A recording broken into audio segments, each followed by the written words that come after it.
the city rests under a thin veil of mist, as if holding its breath in quiet reverence.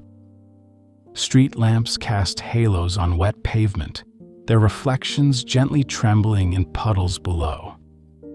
Somewhere, a radio murmurs behind a curtained window.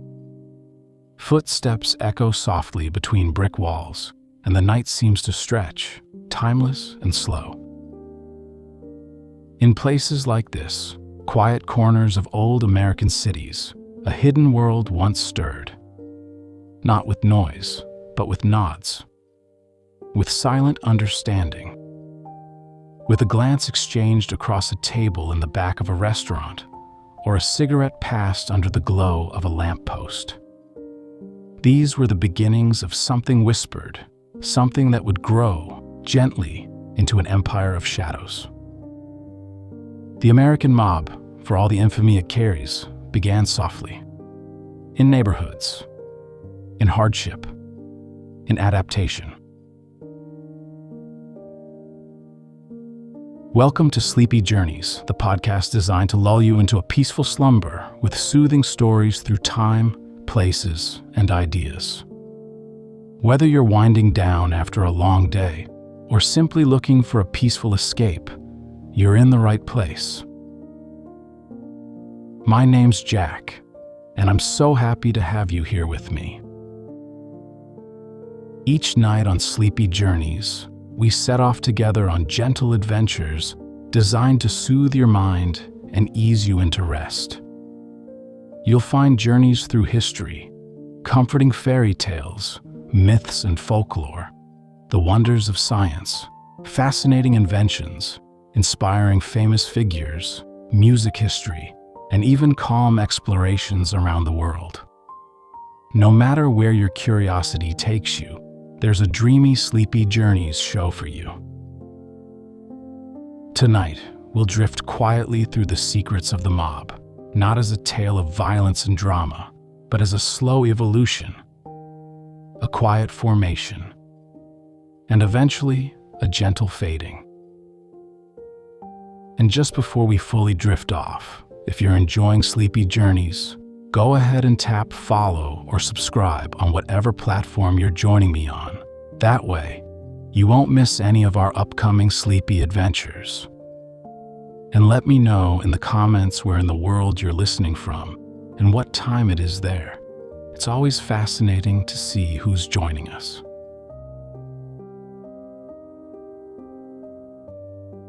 At the start of the 20th century, the great cities of America swelled with new voices. Immigrants from southern Italy, Eastern Europe, and Ireland arrived by the thousands, bringing with them traditions, close family ties, and dreams stitched into the fabric of their modest hopes. But life in those early neighborhoods was not easy. The streets were crowded, jobs were scarce, and prejudice often stood like a locked door.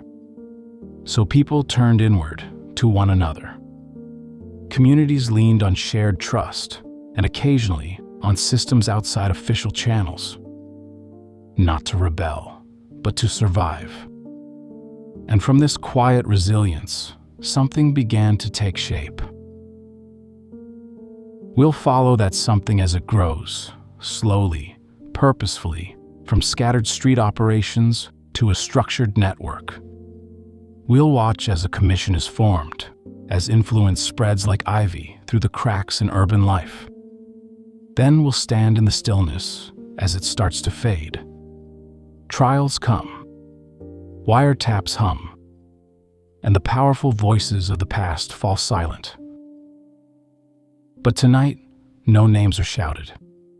No sirens scream. We walk only in whispers, among dim alleyways and velvet-backed booths where the mob's quiet ascent and fall live on like echoes in the stillness. So get comfortable. Let the hush of this story wrap around you and drift slowly into the gentle shadows of history.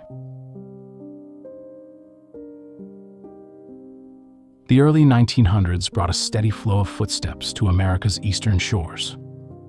Ships from Europe arrived under gray skies and hopeful banners, their passengers weary but wide-eyed, clutching satchels filled with little more than documents, clothing, and photographs of the loved ones they'd left behind. For many, Ellis Island was the first step into a new world and the start of a quiet, uphill climb. In cities like New York, Chicago, and Philadelphia, immigrant families nestled into crowded neighborhoods, often centered around shared languages and customs. Little Italy, the Lower East Side, Polish Hill, these were places brimming with life. Children played stickball in the alleys, grandmothers stirred bubbling pots on tiny stoves, and the rhythm of distant homelands echoed in the sound of street vendors calling out their wares. There was a richness here, of culture, of tradition, even if the sidewalks were cracked and the stairwells worn thin. But life was not easy. Jobs were hard to come by, and those available were often menial and poorly paid. Immigrants were met with suspicion and prejudice, and city systems, from law enforcement to local politics, rarely worked in their favor. In such conditions, survival became a craft. Neighbors leaned on one another, and sometimes, in the shadowy corners of back rooms and basements, alternative systems of support began to take shape. It started small. A man who could quietly settle a debt. A friend of a friend who might help reclaim something stolen. A neighborhood figure who made sure a widow received groceries, though no one asked where they came from. These weren't acts of cruelty or violence, not at first. They were acts of adaptation, of community protecting its own when the world outside offered little shelter. Some of these helpers grew in stature. They became known, respected, even admired. And while not everyone approved, few dared to question them openly. Their assistance came with strings, but also with results. In a city where the official channels moved slowly, these unofficial networks moved swiftly, quietly, effectively. And from these small circles, the seeds of something larger began to grow. Not yet a syndicate, not yet a mob, but a sense of structure, a hint of hierarchy, a whispered understanding that certain men could be counted on for what the city could not provide. They dressed well, spoke little, and walked slowly through the streets they helped sustain. No headlines marked their rise. No police reports foretold what they might become. But the foundation was there, laid with each handshake made behind a closed door, each quiet debt repaid, each moment when the community turned inward and chose to take care of its own. Then came a shift, not in the streets, but in the laws. In 1920, the Volstead Act took effect, enforcing the 18th Amendment and beginning what would be known as Prohibition. The manufacture, sale, and transport of alcoholic beverages were now illegal throughout the United States. And with the stroke of a pen, something ordinary, a glass of wine, a cold beer, became contraband. What followed was improvisation. In the early days, the change felt almost surreal. Bars closed, yes, but liquor didn't disappear. Instead, it slipped into the quiet corners.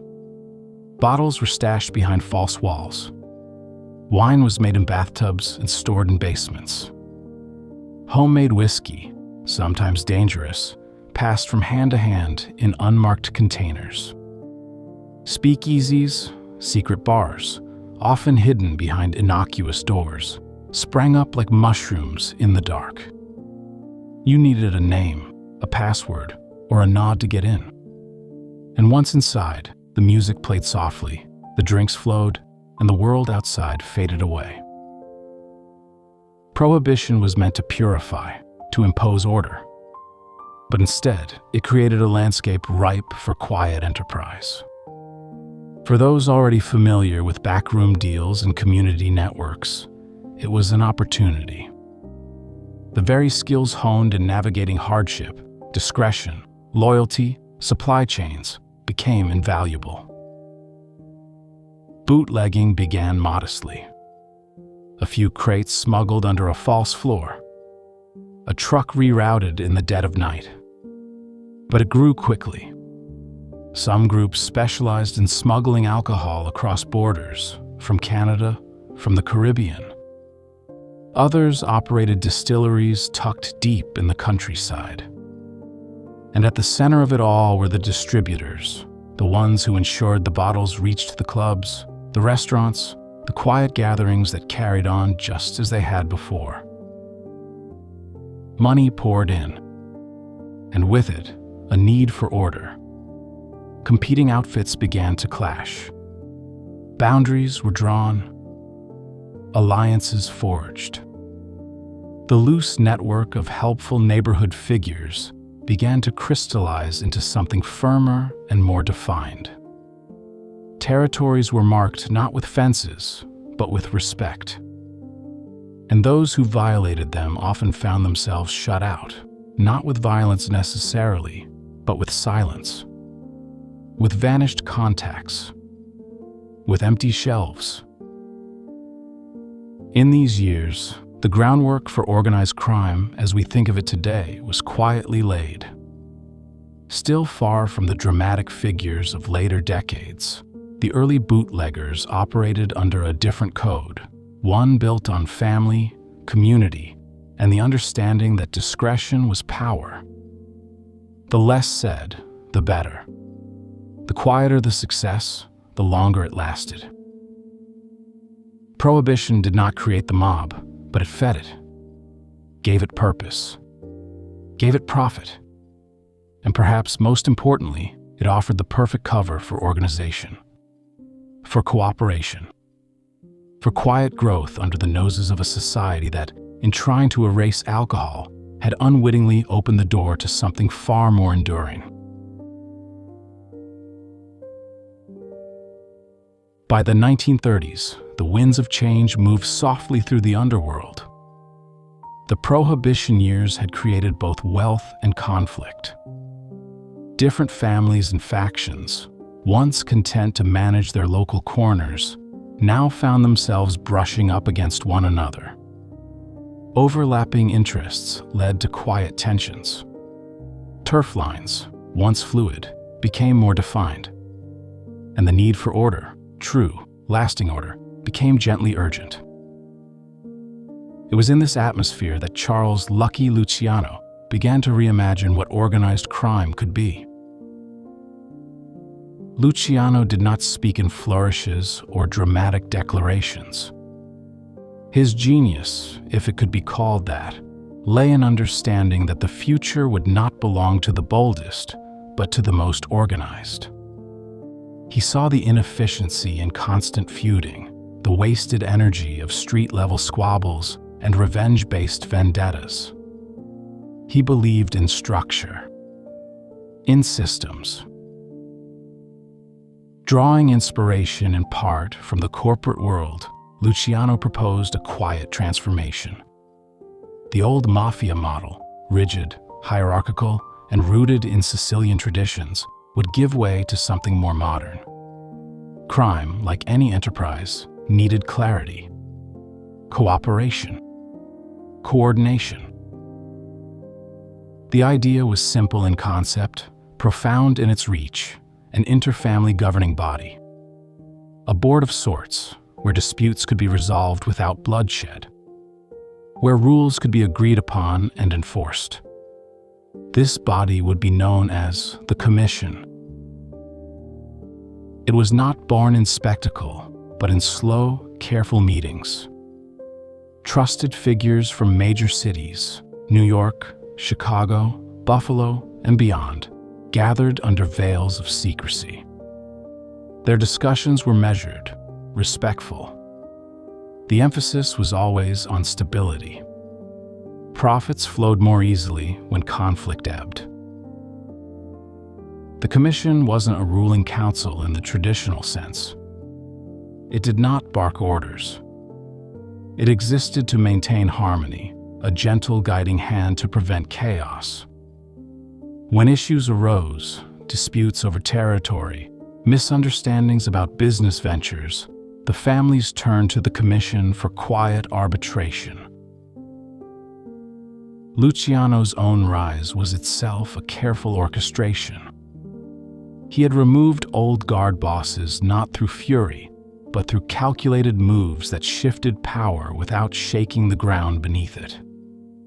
He didn't seek fame, he sought equilibrium. His vision, softly imposed, changed the underworld from a patchwork of rivalries into a network of collaborators. Under this structure, the mob entered what some would later call its golden age. With prohibition winding down and new ventures emerging, from gambling and labor racketeering to narcotics and loan sharking, the foundation Luciano laid allowed for expansion without internal collapse. The Commission, though rarely spoken of publicly, became a subtle cornerstone. Its influence was rarely visible, but always present, like a current beneath the surface, guiding without stirring the waters above.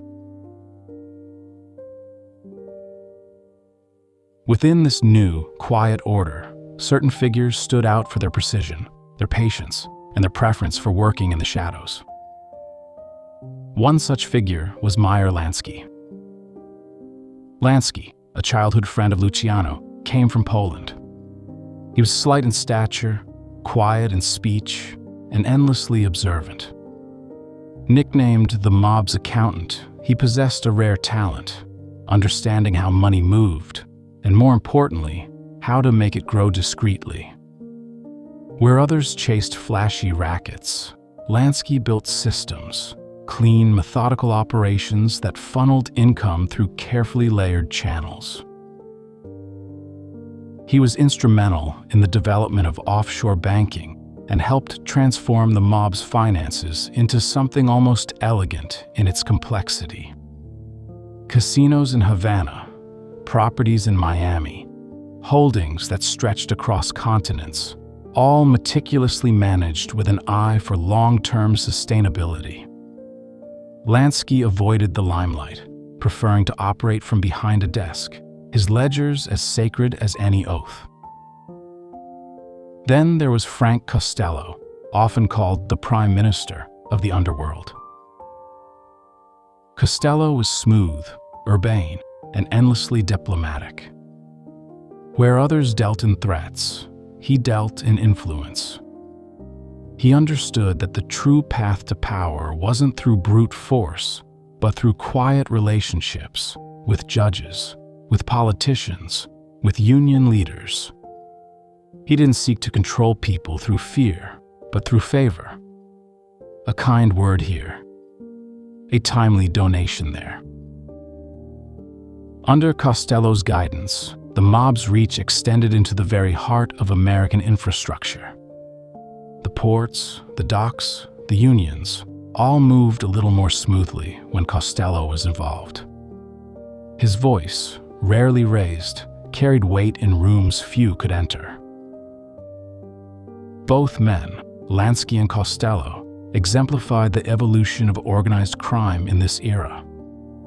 They were not gangsters in the old sense.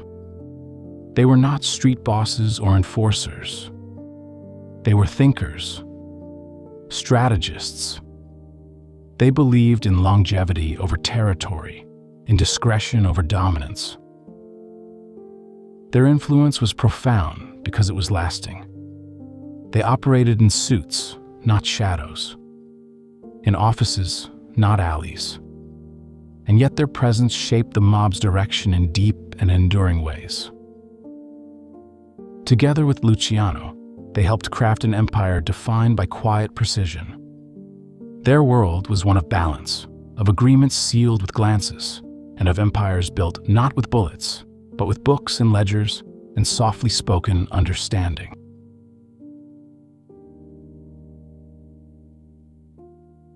By the mid-20th century, the mob had settled into something almost comfortable. The loud clashes of early territorial disputes had quieted. The structures established by the Commission now allowed for cooperation, careful growth, and long-term investments. And with the noise diminished, the reach expanded. You didn't need to look into the shadows to find the mob anymore. You could walk through a bustling city and feel their presence in the pulse of things, not always visible, but quietly threaded through the everyday. In places like New York, Chicago, and Cleveland, the mob was not a distant myth. It was part of the rhythm of life. Take the labor unions. At docks and rail yards, in textile factories and construction sites, union leadership was often quietly supported or guided by organized crime. Union dues were collected, yes, but sometimes redirected. Strikes were called or calmed depending on the mood of the day. Companies who wanted smooth operations often knew better than to push too hard. The mob didn't just extract value. In many cases, they also ensured stability, albeit on their terms. The International Longshoremen's Association, the Teamsters, the Hotel Employees Union. These weren't mob-run, but mob-influenced, encouraged, supported, and, when necessary, reminded of where their loyalties should rest. It was an arrangement both parties understood, mutual benefit without overt interference. Then there were the casinos, not just in Havana or the Jersey Shore, but increasingly in Las Vegas. At first, Vegas was a desert novelty. Neon signs in the middle of nowhere. But the mob saw potential. Land was cheap, oversight was minimal, and the public was curious. Through quiet funding, often funneled from labor pension funds or hidden investors, the mob helped build some of the earliest hotels and gambling halls. The Flamingo, the Sands, the Tropicana, their foundations were poured with concrete and compromise, contracts and silence. Money flowed in, and with it, influence. Skimming became an art. Unrecorded cash pulled before the books were balanced. The casinos became legitimate businesses, but they never truly shed their quiet origins. In the back offices, familiar names kept watch with careful oversight, ensuring that the house always won, and so did the ones behind the curtain. Even in city development, the mob found its way. Construction projects in major cities, including airports and highways, often moved faster with the right encouragement. Cement contracts, delivery schedules, inspector approvals, these things could be nudged. A handshake in the right diner, a favor remembered. In a time before exhaustive oversight, influence was often a quiet force of momentum. And yet, to the everyday person, life continued untouched. Taxis arrived. Buildings rose. Ships docked. The mob, by then, was less a disruption and more a quiet partner, not on paper, but always present. What made this era distinct wasn't just the mob's reach, it was how seamlessly that reach was folded into mainstream American life. The mob didn't hover above society. It lived beside it, embedded like threads in a carefully woven fabric. This wasn't a reign of fear. For most citizens, the mob was invisible, or at least politely out of frame. Yes, there were whispers. Everyone had heard a name, knew someone who knew someone.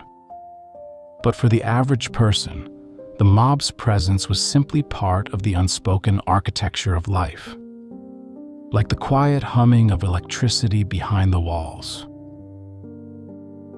In restaurants and nightclubs, mob-connected individuals often moved like hosts, greeting guests, settling tabs, offering protection that was rarely needed but always available.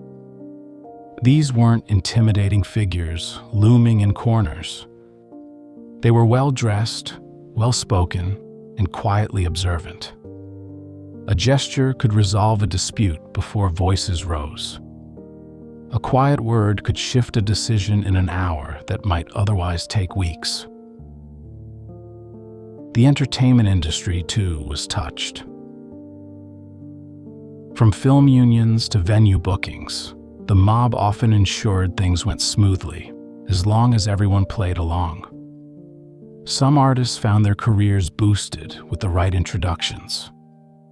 Others found their schedules changed without explanation. But the guiding hand was soft, rarely forceful, often helpful. Politicians weren't immune to the charm either. Campaign donations found their way into local races. Endorsements were whispered rather than shouted. In return, a construction permit might come through a bit faster. A zoning dispute might be quietly tabled. The mob's interest wasn't control, it was continuity. Keeping the machine running, smoothly and quietly. In this era, the mob understood the value of balance. Too much attention brought trouble. Violence, when it occurred, was restrained and strategic. The days of street-level brawls and flamboyant hits were increasingly rare. In their place came soft negotiations, agreements made at late dinners, problems resolved before they became headlines. There was even a certain pride among some communities. The mob was seen not just as a force of disruption, but as one of protection, ensuring fairness in an unfair system. They looked after their own, not with loud promises, but with silent presence. But beneath this seamless weave, subtle tensions stirred. The balance was delicate, and as times changed, so too were the structures that held it all together. For now, though, the mob was at its quiet height. Not feared, not worshipped, but known. And in that knowing, in that soft alignment between shadow and society, it found its greatest strength. As the years progressed into the late 1950s and early 1960s, the mob's internal rhythms began to change, not all at once, but gradually, like hairline fractures in a mirror that had once seemed whole. The men who had built the organization, the quiet architects like Luciano, Lansky, and Costello, were aging. Some stepped aside. Others passed on. And in their place rose a younger generation, shaped less by survival and more by ambition. Many had not grown up in the old neighborhoods or seen the quiet desperation of the early days. They came of age during the mob's golden years, when money flowed steadily and power was assumed, not earned. With them came new priorities. Where the old guard prized discretion, the new wave sometimes leaned toward display. Expensive suits, fast cars, public gatherings in places that drew attention. They were not reckless, necessarily, but they were less careful, less patient. And in the quiet world of the mob, where trust and timing were everything, this shift created discomfort. Subtle rivalries emerged. Disagreements about how business should be conducted. Debates about territory, about who owed what to whom. Old loyalties were tested. Some families looked inward, wary of outside influence. Others tried to expand too quickly, stepping on long-established boundaries. And though there was still a facade of unity, maintained in meetings, reinforced through ritual, the cracks were there.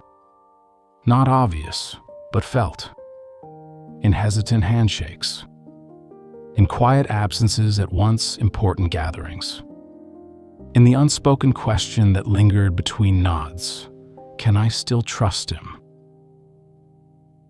Behind these tensions, another current stirred. Law enforcement was growing more watchful. Until now, the mob had largely benefited from a kind of public ambiguity.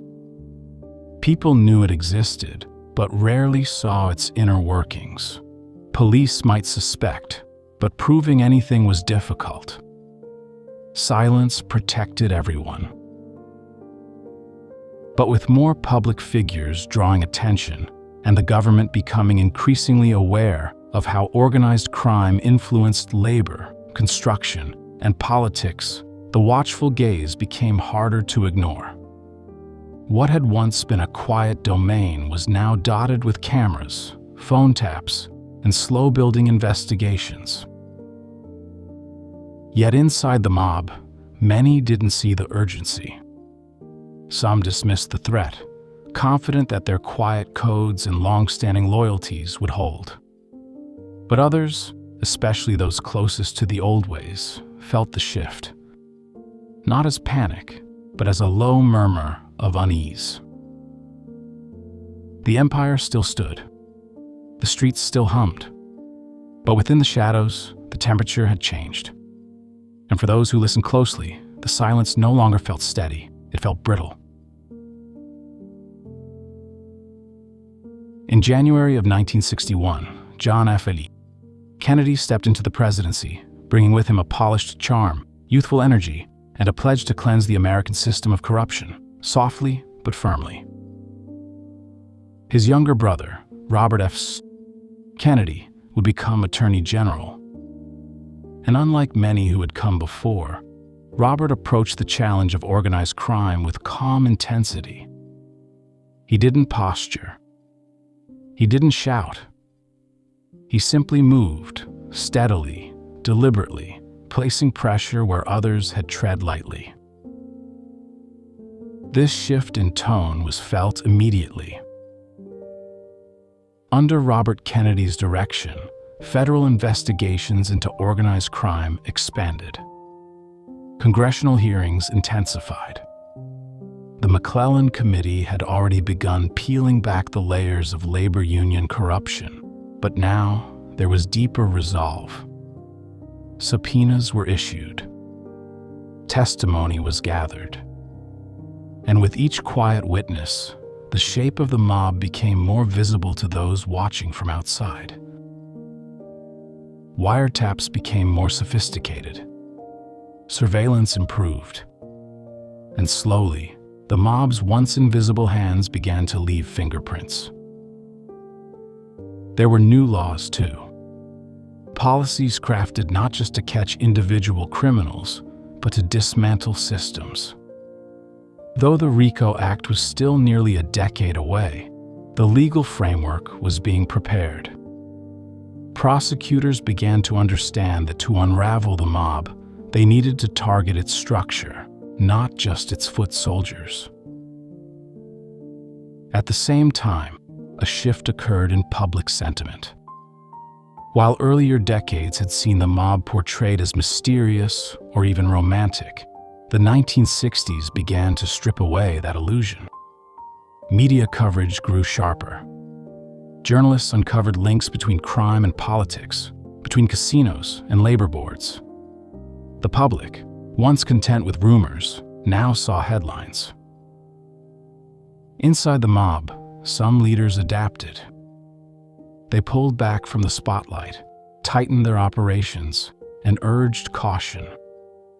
Others, less seasoned, resisted. They believed the old protections still held, that a well-placed favor or a quiet word could still divert trouble. But the rules had changed. The government was not just investigating, it was preparing for something larger. Still, for the moment, the mob endured. It was not collapsing. But it was under pressure, the kind of pressure that doesn't explode, but accumulates.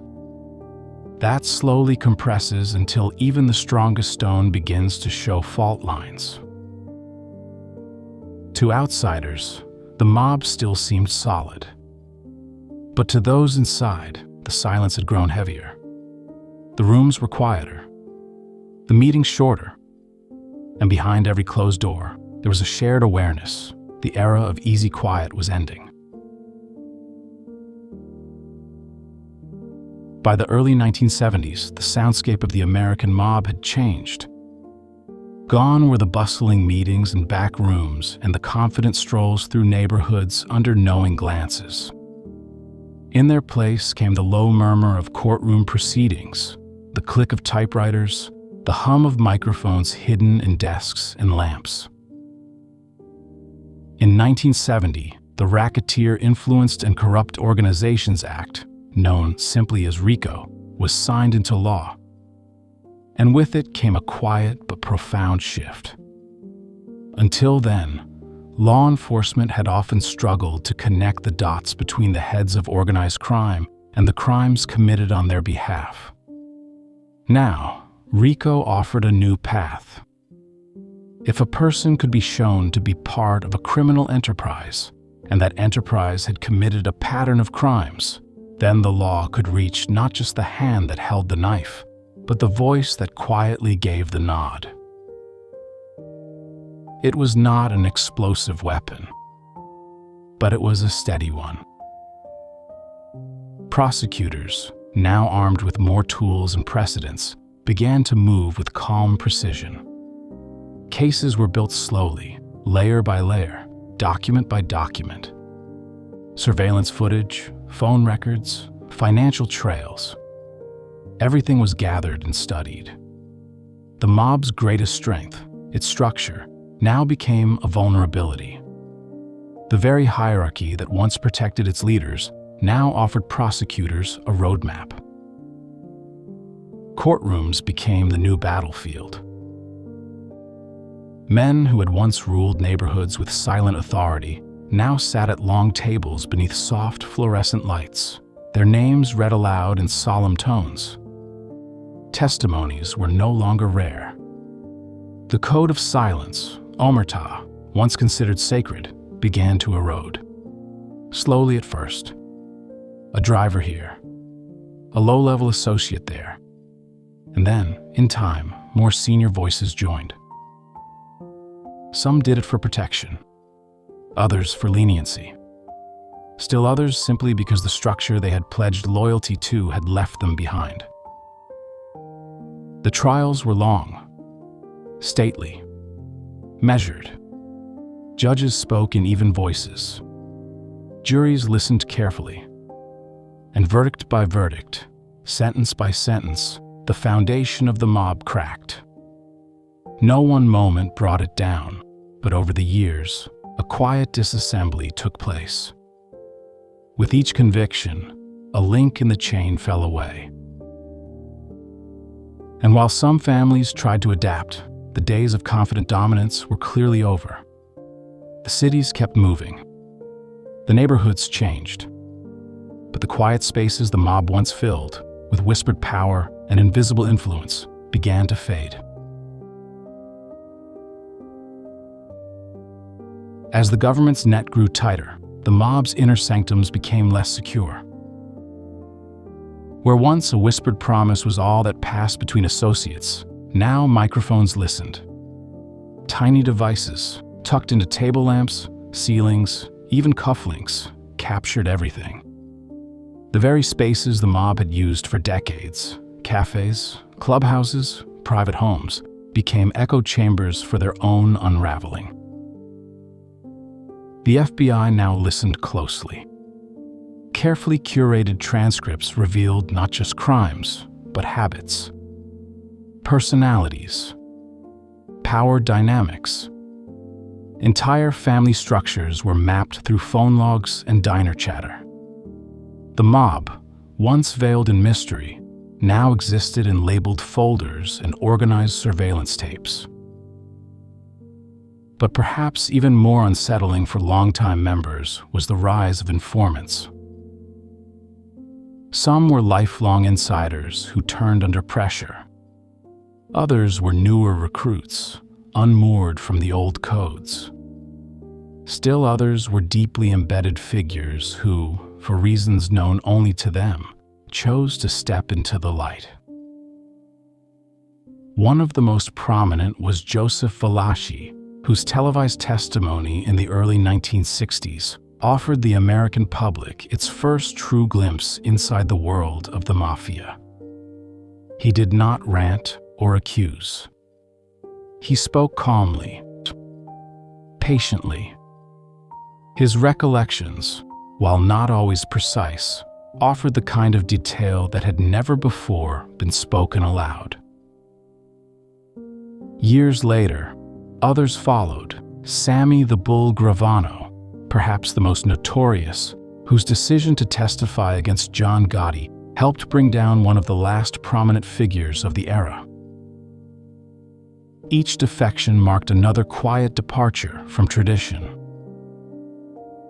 The mob's strength had always been its silence. But now, silence had become dangerous.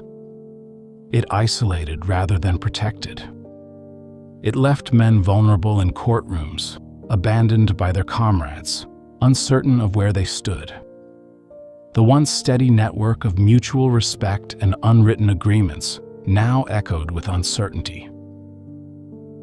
And so, many simply faded. Some moved away. Others retired to quiet homes far from the city. Some passed without ceremony, their names remembered only by aging reporters and curious historians. Their absence wasn't dramatic. It was spectral. Like buildings left to the weather, their outlines lingered while the world moved on around them. What once felt immovable now seemed almost forgotten. The mob did not vanish overnight. Its influence didn't collapse in a single headline. But over time, through microphones, through testimony, through steady legal pressure, it receded. Like mist under morning sun. And in its place remained a quieter kind of memory. Not of glamour, not of fear, but of something once strong, now quietly stilled. Today, the American mob no longer casts the shadow it once did. The courtrooms have quieted. The wiretaps, for the most part, have gone silent. The family hierarchies that once stretched like invisible threads across cities have frayed, faded, or quietly folded. And yet, in many ways, the mob never truly disappeared. Its legacy lingers, not in whispered meetings or covert exchanges, but in the soft glow of a movie screen, the rhythm of a story retold, the imagined cadence of a bygone era. The mob lives now in memory and in media. Romanticized, reconstructed, almost mythologized. Films like The Godfather, Goodfellas, and The Irishman do not portray the real mob in precise terms, but they capture something of the atmosphere, the ritual, the weight of loyalty, the tension between tradition and modernity. These films soften and dramatize the truth, turning complex and often brutal histories into poetic narratives. They give voice to figures who once preferred silence. They offer us slow-motion scenes of power and betrayal, framed not in court transcripts, but in operatic melancholy. Television series, too, have followed. The Sopranos, in particular, blurred the line between past and present. It explored not just crime, but identity, the tension of carrying an old-world legacy in a modern world. Through the character of Tony Soprano, viewers glimpsed the burden of tradition, the quiet cost of power, and the fading clarity of once sacred rules. These portrayals have shaped how the public thinks about the mob. For many, The idea of organized crime no longer summons fear, but curiosity. There's a nostalgic filter cast over it, as though it were a distant cousin to folklore. It is no longer about real people, real consequences. It has become something quieter, something symbolic. But beneath the stories, traces remain. Occasionally, news surfaces of a small indictment, a familiar name, a quiet conviction. These are not the giants of old, but shadows of them, individuals tied loosely to the structures that once stood so firmly. Their presence is less influential now, more isolated. Small operations here and there. Regional groups holding on, sometimes out of habit more than ambition. Technology has changed the landscape.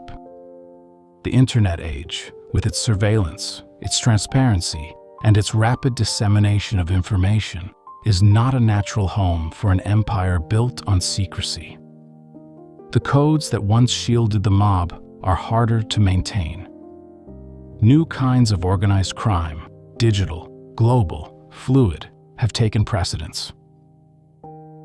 And so, the American mob remains not as a force, but as an echo. In film, in books, in soft-spoken memories shared by those who remember a name, a place, a time when things moved differently. Like smoke in a quiet room, the shape is gone, but the scent lingers. In certain neighborhoods, traces of the mob still whisper. A bakery once known for its quiet back room. A private club that now stands empty, the lettering on its door faded, but still intact. A name etched into the corner of a local building, familiar to some, unknown to others. These places don't speak of the past, they hold it. Gently, as if in remembrance. Some former associates live quiet lives now, far from the cities they once influenced. They tend gardens, walk dogs, and greet neighbors without a second glance. Their past is rarely mentioned. If it is, it's done in the vaguest of terms. He was connected once, or, back in the day, he knew some people. These fragments exist without urgency. There is no need to relive the old ways. Time has carried them forward. The world has moved on. But still, certain codes persist. In family-run businesses, certain practices continue. Respect given before asked for. Quiet loyalty repaid without fanfare. A sense of protection, not enforced, but offered. These customs may not have started with the mob, but they were certainly amplified by it, and in some places, they've remained. The culture, more than the structure, is what endures.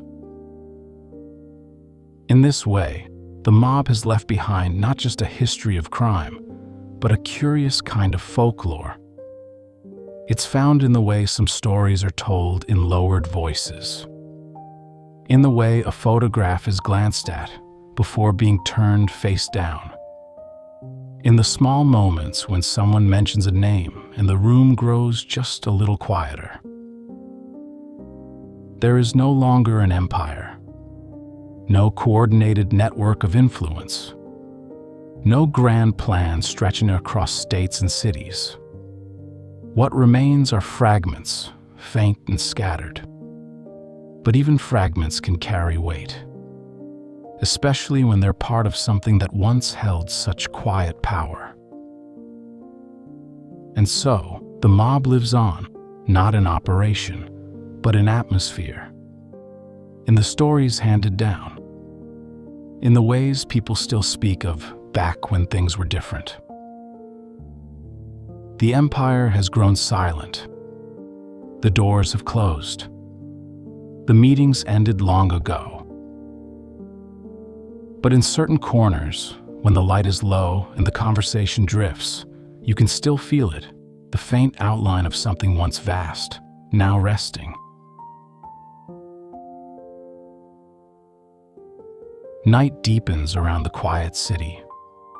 The streetlights now glow more softly, like lanterns floating in still water.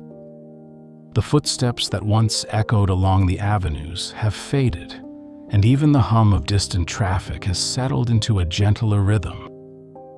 The world, like the stories we've shared tonight, begins to slow. We've wandered through the long shadow of the American mob, not through its violence or scandal, but through its slow rise, its soft influence, and its gradual retreat. We didn't follow flashing headlines or dramatic arrests. Instead, we drifted through alleys of whispered names, passed by clubs whose doors are now closed, and lingered in the quiet spaces between fact and folklore.